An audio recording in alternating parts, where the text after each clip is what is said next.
Hello दोस्तों, Suryavanshi coaching classes में आप सभी का बहुत बहुत स्वागत है।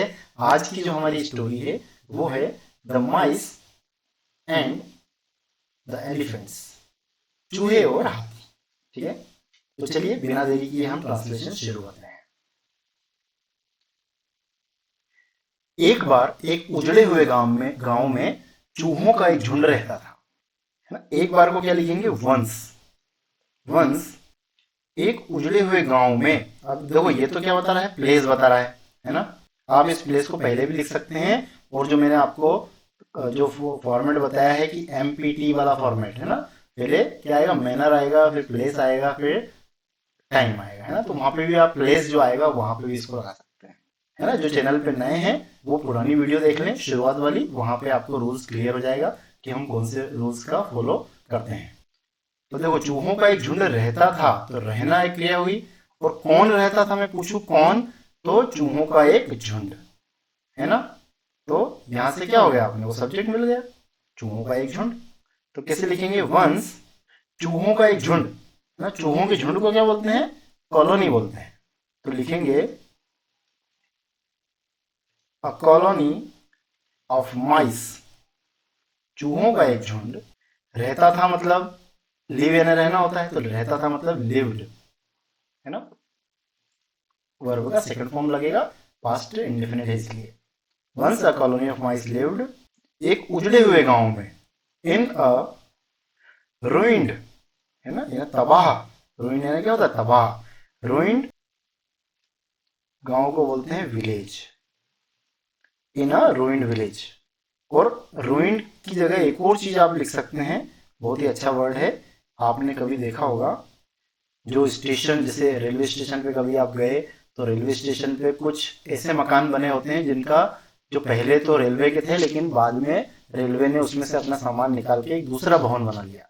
तो जो जिस भवन में से सामान निकाला है, मतलब जो मकान क्षतिग्रस्त हो गया या फिर जिसमें वो नहीं रह रहे हैं, उसको वो लिख देते हैं क्या? एक शब्द होता है अबंडेंट, है ना। अबेंडेंट, ये शब्द उस पर लिखा होता है, कभी आपने गौर किया हो, है ना। तो या तो रुइंड या अबेंडेड मतलब तबाह, है ना, या खंडहर, है ना, इस तरीके से यूज होता है। Once a colony of mice lived in a ruined village. ठीक है, आगे देखिए। हर दिन हाथियों का एक झुंड गांव की झील पर पानी पीने आता था। हर दिन को क्या लिखेंगे? Every day. एवरी डे हाथियों का एक झुंड गांव की झील पर पानी पीने आता था।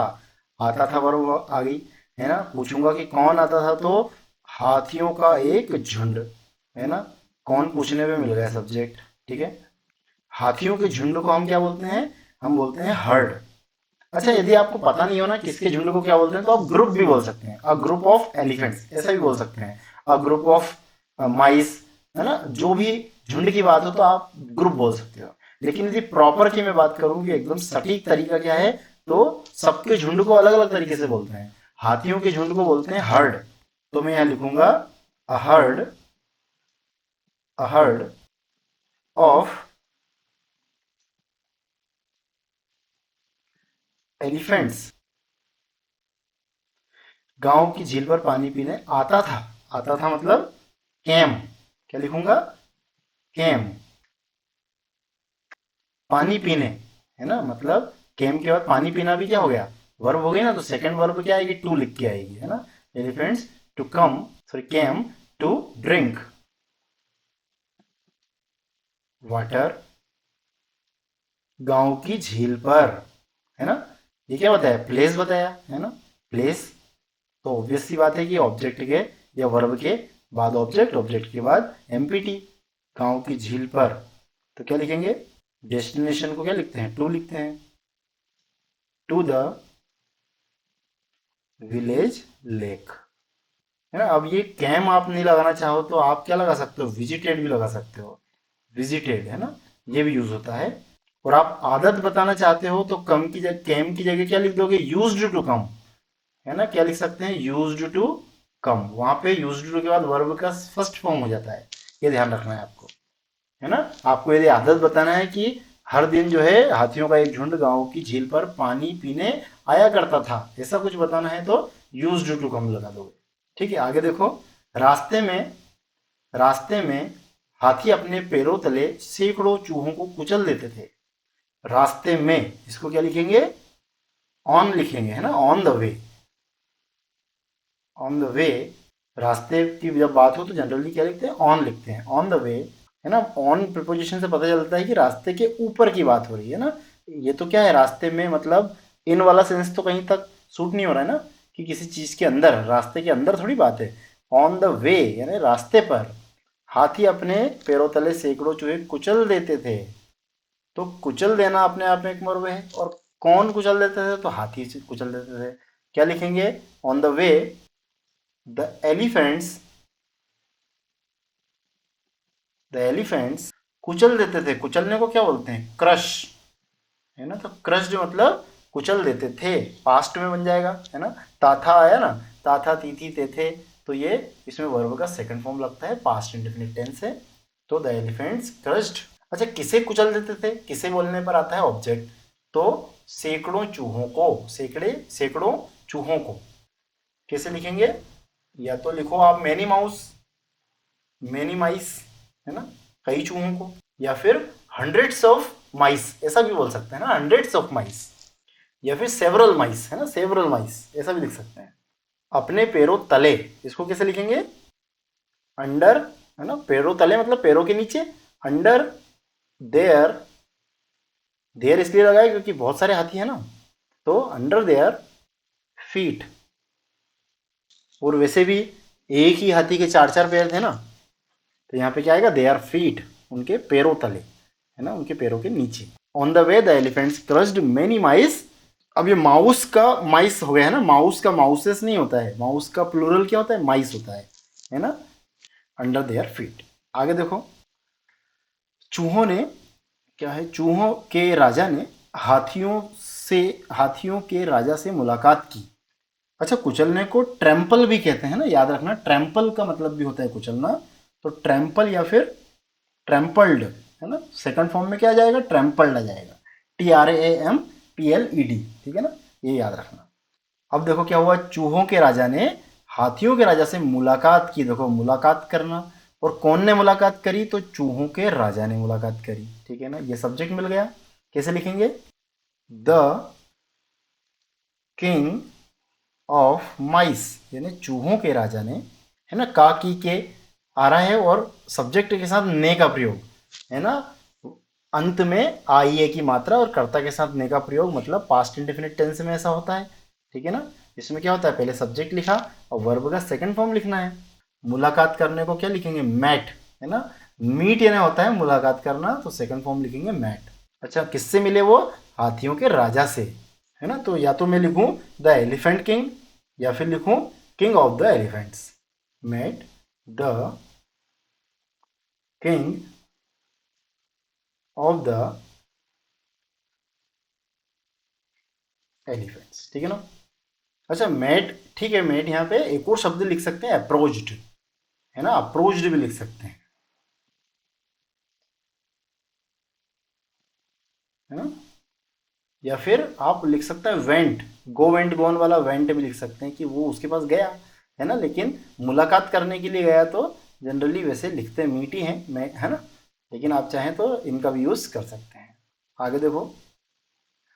उसने कहा, महाराज कृपया अपना रास्ता बदल लीजिए। उसने कहा, ही सेड, महाराज कृपया अपना रास्ता बदल लीजिए, है ना। क्या लिखूंगा? Sir, sir please change. अच्छा, ये वाला जो टेंस आप पढ़ते हो, तो इसमें आप लीजिए मतलब आइए की मात्रा आ रही है ना। तो ये मत समझिए कि भाई ये कौन सा टेंस है। सर ने बताया था कि भाई पास्ट इंडेफिनिट में आइए की मात्रा आती है ना। यहाँ इसको पढ़ के देखो कि महाराज कृपया अपना रास्ता बदल लीजिए। ऐसे सेंटेंस को इम्परेटिव सेंटेंसेस बोलते हैं, आज्ञा सूचक, है ना। इस आज्ञा सूचक में आज्ञा भी हो सकती है, ऑर्डर भी हो सकती है, प्रार्थना भी हो सकती है ना, दोनों चीजें हो सकती है। जैसे वहां बैठो, गेट खोलो, है ना, इस तरीके के सेंटेंसेस होते हैं। जैसे गेट खोलो तो क्या होगा? ओपन द गेट, है ना, वर्ब का फर्स्ट फॉर्म आता है। उसी तरीके से यहाँ पे क्या, sir please change your path, है ना, ये आ गया, ठीक है ना। या बोल सकते हैं kindly choose a different way या डिफरेंट पाथ, ऐसा बोल सकते हैं, है ना। या फिर अनदर पाथ, अनदर रूट, कुछ भी बोल सकते हैं, ठीक है ना। आगे देखिए, हर बार जब आपका झुंड गांव से गुजरता है तो कई चूहे मारे जाते हैं। कैसे लिखेंगे, हर बार मतलब एवरी टाइम,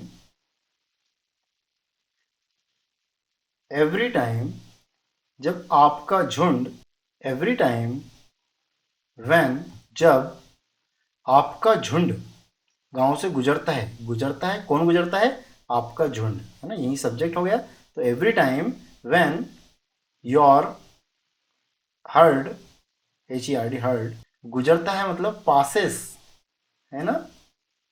ताहे तीहे तेहे मतलब प्रेजेंट इंडेफिनिट, में वर्ब के फर्स्ट फॉर्म के साथ ACES का प्रयोग होता है। तो एक हर्ड की बात हो रही है ना, योर हर्ड, तो वर्ब में S या ES लगेगा। योर हर्ड पासेस, है ना, गांव से मतलब थ्रू द विलेज, आप लिख भी सकते हैं या फिर यहाँ पे अंडरस्टूड है वैसे देखा जाए तो, when your heard passes through village, है ना, लिख भी सकते हैं, कोई दिक्कत नहीं। तो कई चूहे मारे जाते हैं, कॉमा लगा दिया, तो और कुछ यहाँ पे लिखने की जरूरत नहीं है। कई चूहे मारे जाते हैं, और कौन, कई चूहे। अब देखो कई चूहे काम नहीं कर रहे हैं, इसको पैसिव वॉइस में हम बना सकते हैं, है ना। कई चूहे जो है क्या है, ये तो मार दिए जाते हैं ना बेचारे। तो आप इन्हीं को, पैसिव जो सब्जेक्ट है इसी को लेकर के, ये सब्जेक्ट तो है लेकिन पैसिव सब्जेक्ट है ना, तो इसी को आप सब्जेक्ट ले लो। मेनी माइस, अब मारे जाते हैं, मेनी माइस आर, है ना, बी वर्ब लगेगी आर, इज आर एम, और किल्ड वर्ब का थर्ड फॉर्म किल्ड, है ना। पैसिव वॉइस में यही होता है ना, क्योंकि प्रेजेंट इंडेफिनिट में जब होता है तो फिर वो इसमें क्या लगता है, इज आर एम लगता है ना, पैसिव वॉइस में। जब एक्टिव वॉइस में ACIES लगता है, मतलब कि प्रेजेंट इंडेफिनिट होता है, तो पास्ट में क्या लगेगा, इज आर एम लगेगा। और यहीं पे यदि ताथा वाला होता, मतलब पास्ट इंडेफिनिट होता, तो इधर क्या लग जाता, वाज वर्ब लग जाता, है ना, ये होता है। तो मेनी माइस आर किल्ड, है ना, वर्ब का थर्ड फॉर्म लगेगा बी वर्ब के साथ, ठीक है ना। बस ये खत्म हो गया यहाँ पे।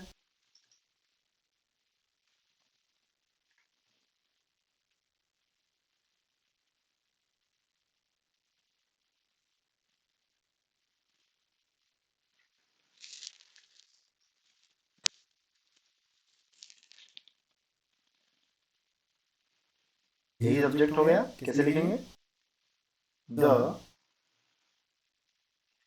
किंग ऑफ द एलिफेंट्स, बात मानना, है ना, बात मानना मतलब, मानना मतलब एक्सेप्टेड, है ना, एक्सेप्टेड उसकी बात, इसको कैसे लिखेंगे, हिज रिक्वेस्ट, हिज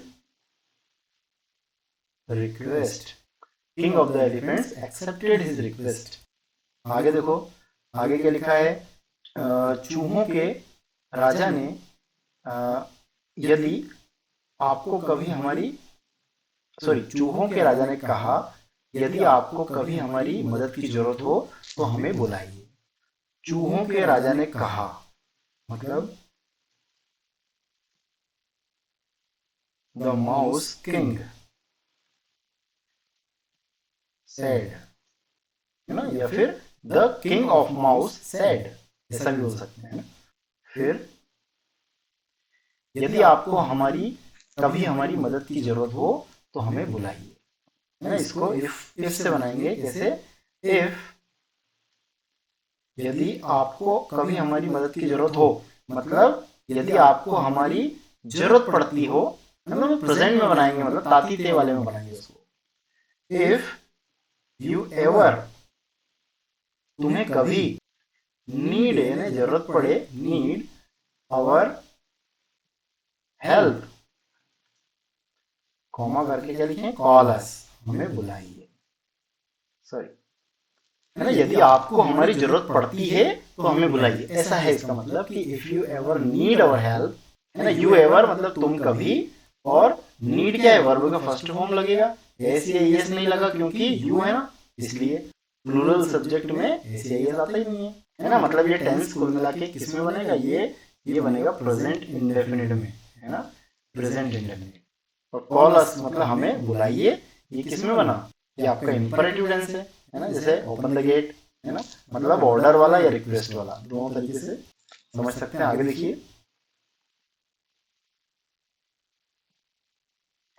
क्या लिखा, अगले दिन से हाथियों ने झील तक जाने के लिए दूसरा रास्ता अपनाया। अगले दिन से इसको कैसे लिखेंगे, फ्रॉम द नेक्स्ट डे, है ना, अगले दिन से।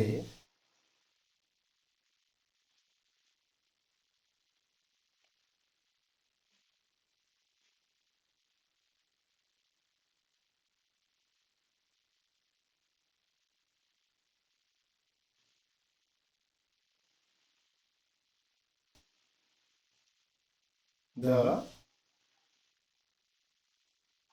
एलिफेंट्स अपनाया या लिया, इसमें क्या आता है, टुक आता है।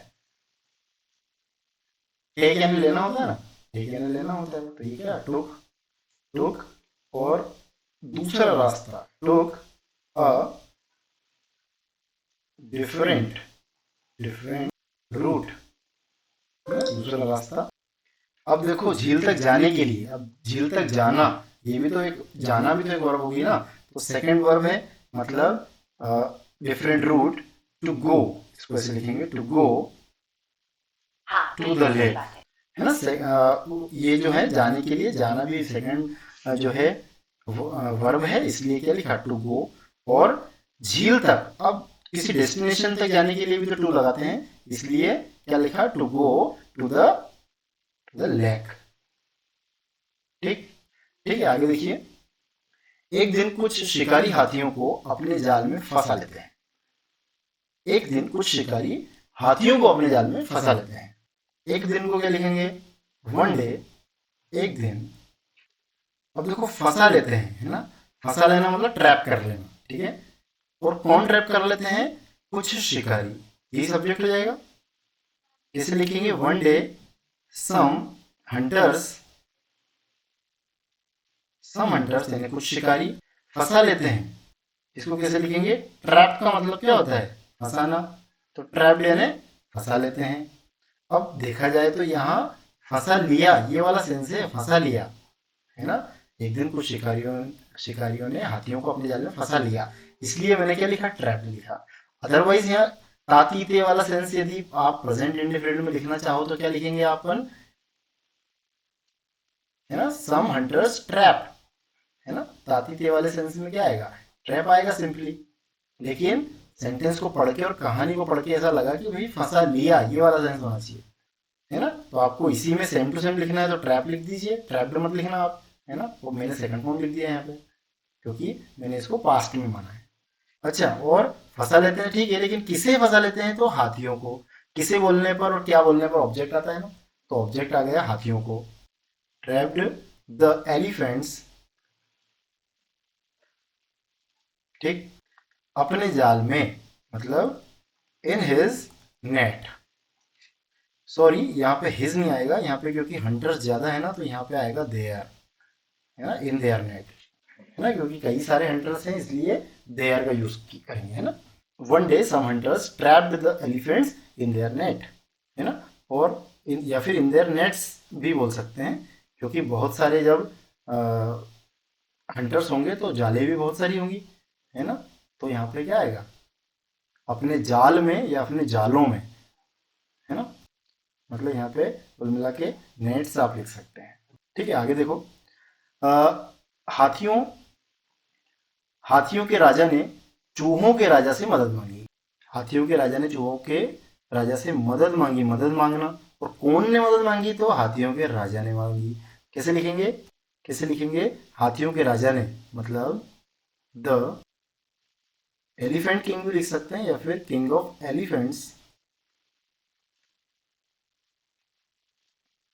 अच्छा, आस्क्ड भी यहाँ बोल सकते हैं, क्योंकि जब आखिर में आ जाएगा ना कि हेल्प मांगी, तो कहा, मतलब हेल्प के लिए कहा, मतलब वो एक्चुअल में होता क्या है कि मदद मांगना ही होता है ना। आस्क भी लिख सकते हैं यहाँ पे, मतलब कैसे लिखेंगे, the king of elephants asked the mouse king for help, ऐसा भी लिख सकते हैं। और आप चाहो कि भाई मदद मांगने वाला सेंस आए तो आप रिक्वेस्टेड भी लगा सकते हैं ना, रिक्वेस्टेड, रिक्वेस्टेड टू हेल्प है ना, या फिर डायरेक्ट भी लिखते हैं रिक्वेस्टेड हेल्प, और चूहों के राजा से मतलब from the mice king, from the mouse king. ठीक है, तो आप चाहो तो यहाँ पे रिक्वेस्टेड ना लगाना हो तो आस्क्ड भी लगा सकते हैं, कॉल्ड भी लगा सकते हैं, क्योंकि शब्द अलग से आपका हेल्प आ रहा है ना, तो ये पता चल रहा है कि भाई वो रिक्वेस्ट ही उसने मांगी है ना। मतलब मदद के लिए कहना या मदद के लिए पुकारना, इसका मतलब होता है कि मदद मांगी है। तो आप चाहो तो यहाँ रिक्वेस्टेड न लगा के कॉल्ड भी लिख सकते हैं, ठीक है, और आस्क्ड भी लिख सकते हैं। ठीक है, आगे देखो, चूहों का राजा और उसके साथी जंगल में हाथियों को बचाने के लिए निकल पड़े। चूहों का राजा और उसके साथी जंगल में हाथियों को बचाने के लिए निकल पड़े, है ना। निकल पड़ना, ये निकल पड़ना जो होता है ना, इसको बोलते हैं अपन सेट आउट। अच्छा, कौन निकल पड़े? तो चूहों का राजा और उसके साथी, है ना, ये निकल पड़े, तो यही तो हो जाएगा हमारा सब्जेक्ट। ठीक है ना। कैसे लिखेंगे? The mouse king, mouse king and his group भी लिख सकते हैं यहाँ पे कि चूहों का राजा और उसका जो दल है ना, या फिर हिज, उसके साथ ही लिखना है तो सब्जेक्ट्स भी लिख सकते हैं, हिज सब्जेक्ट्स। अच्छा, सब्जेक्ट्स का मतलब प्रजा भी होता है ना, उसकी प्रजा, या फिर जो उसके अधीन काम करे, है ना, उनको भी अपन सब्जेक्ट्स बोलते हैं। तो आप साथी को भी यहाँ पे क्या बोल सकते हैं? सब्जेक्ट्स, क्योंकि साथी भी तो उसी के लिए काम करेंगे ना। तो क्या बोलेंगे? The mouse king and his subjects निकल पड़े, है ना। कैसे लिखेंगे? सेट आउट, किसी चीज के लिए निकल पड़ना, है ना। क्या कैसे क्या होगा? Set out. अच्छा, किसके लिए निकल पड़े?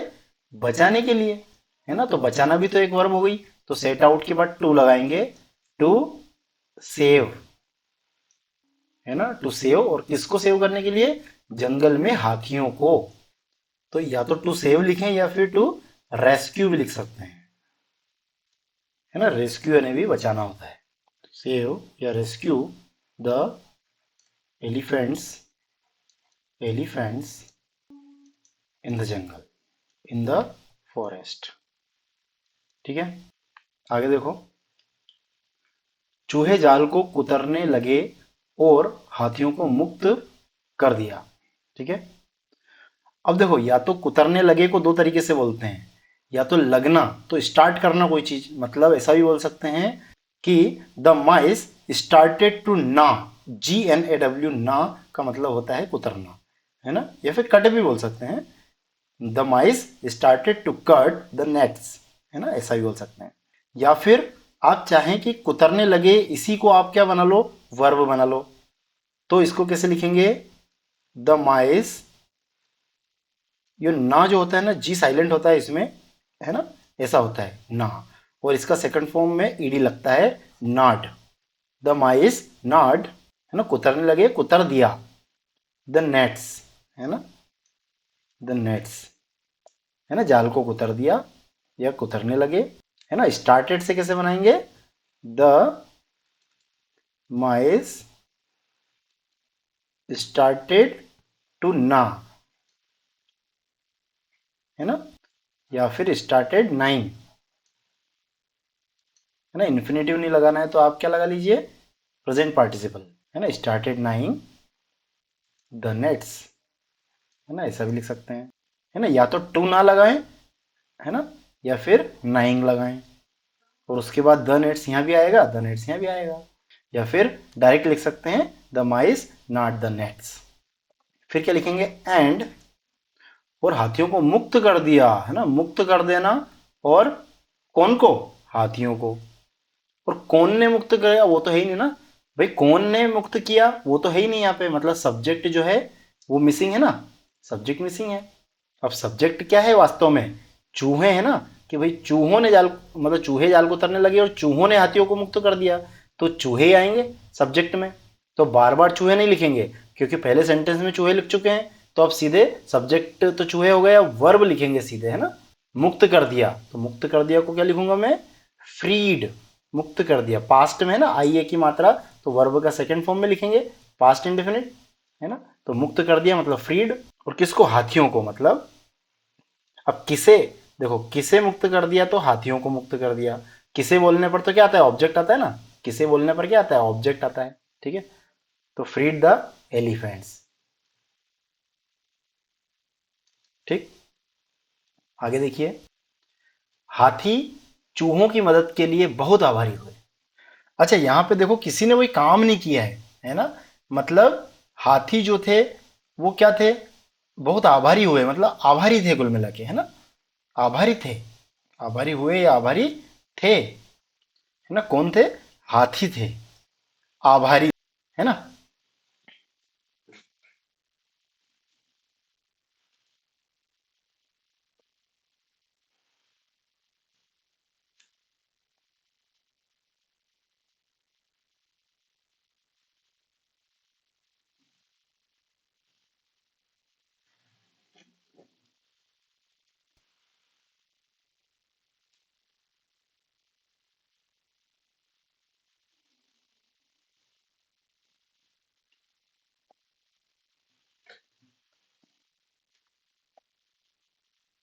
तो बन गए, अब देखो, अब देखो बन गए, कौन बन गए, वे बन गए, मतलब वे सब बन गए, है ना।